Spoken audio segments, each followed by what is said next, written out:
Two boys lost everything. One chose love. The other chose power. One became a Christ-like redeemer. The other became a king who tried to replace God. But here is the terrifying truth. Both of them wanted the exact same thing: peace. So how did two boys with the same dream become opposites of Christ? To answer that, we must understand Thorfinn and Canute as two rival messiahs.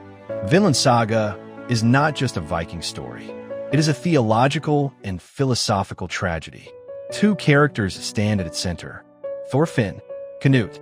Both boys grow up in violence and loss. Both lose their fathers. Both lose their innocence. But where one chooses redemption through suffering, the other chooses salvation through power. And that difference reflects one of the oldest questions in human history. Does peace come from love or from control?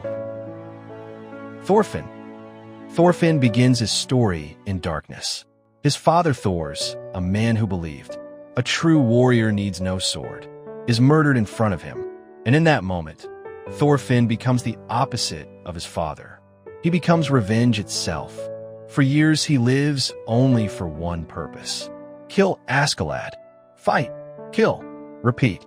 But vengeance does something terrible to the human soul. It empties it. The turning point. After years of war, Thorfinn finally breaks. He realizes something horrifying. His life has meant nothing but violence. He tells Einar, "Not one good thing has happened in my life." This is the moment philosophers call existential collapse. It is the same moment faced by characters in Dostoevsky and Kierkegaard, when revenge ends. Who are you? And here Thorfinn makes a radical choice.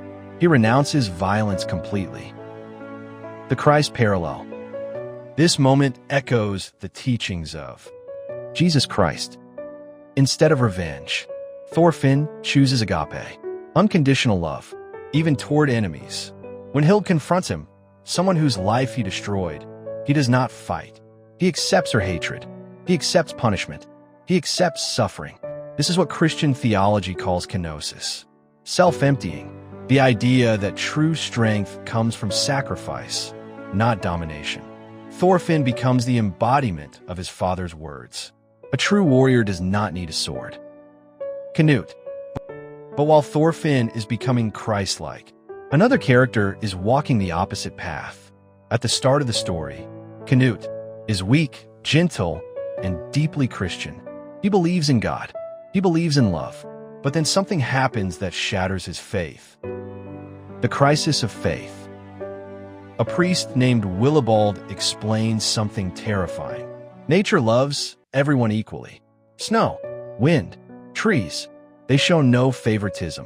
But humans? Humans are cruel. This realization breaks Canute. If God created humans, why are they incapable of divine love? And instead of choosing humility like Thorfinn, Canute rebels. The Dark Awakening. Canute decides that the world will never become heaven unless someone forces it to. He declares he will build God's kingdom himself, even if it requires blood, even if it requires tyranny. This is where Vinland Saga introduces a powerful philosophical theme. Canute becomes something like a false messiah. Instead of serving the world, he will rule it. Instead of sacrificing himself, he sacrifices others. And slowly, the timid prince becomes a ruthless king, ordering assassinations, manipulating allies, executing enemies, all for the sake of peace. The philosophical collision. Now we reach the true brilliance of Vinland Saga. Thorfinn and Canute want the same thing: peace, but their methods are opposites. Thorfinn believes peace must begin inside the human heart. Canute believes peace must be imposed by power. One represents Christ's philosophy. The other represents the logic of empire. One sacrifices himself. The other sacrifices the world. And here lies the genius of Vinland Saga. The story asks a question that humanity has struggled with for thousands of years. Is peace created by love or by control? History is full of Canutes, kings, emperors, leaders who promise peace through domination. But figures like Thorfinn are rare. People who believe the enemy must not be defeated. but understood. The terrifying part? Both paths can look righteous. Both claim to build a better world. But only one path breaks the cycle of violence. Vinland Saga leaves us with a haunting truth. The world does not change because someone conquers it. It changes when someone refuses to keep the cycle going. In the end, Thorfinn's greatest victory is not defeating enemies. It is realizing something deeper. He never had any enemies at all, and perhaps that is the hardest lesson a warrior, or humanity itself, can learn.